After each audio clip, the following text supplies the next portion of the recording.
Crime Solvers is active through Beaver County, and with the various police departments, the sheriff's departments, or the Beaver County detectives, when they get a lead on a subject or a person, then they notify Crime Solvers, and Crime Solvers then sets up a reward for that crime.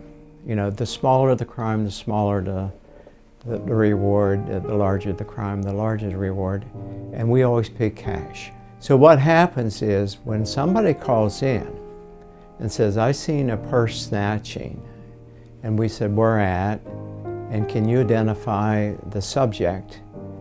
And once the subject then is arrested or brought into court, then we pay out the reward based on that. So the person who calls in, they get assigned a number. Once we decide we're going to pay that reward, I write the check gets cashed, and then down at the Beaver Borough building, we give the secretary the cash. She has a phone number to call in, and she may call you and identify yourself as caller 156. Again, it's still anonymous, we don't know. And she says, we have the reward money come into the borough building to receive your cash reward.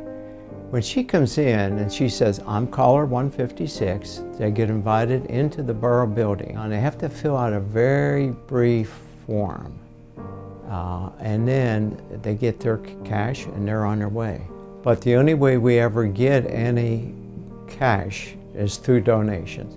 So when we take these posters and we try to have a campaign with our various members to go door to door with a poster, they have their identification with them to identify themselves as a Crime Solver member. So when the cold cases start coming up, we have some money set aside for some cold cases to be solved. If people know that Crime Solvers is offering a nice reward, that probably will help bring some people out of the woodwork saying, hey, I remember, and I would like to bring you some information. And we'll be glad to pay some reward money for cold cases. Oh, definitely. Oh, yes.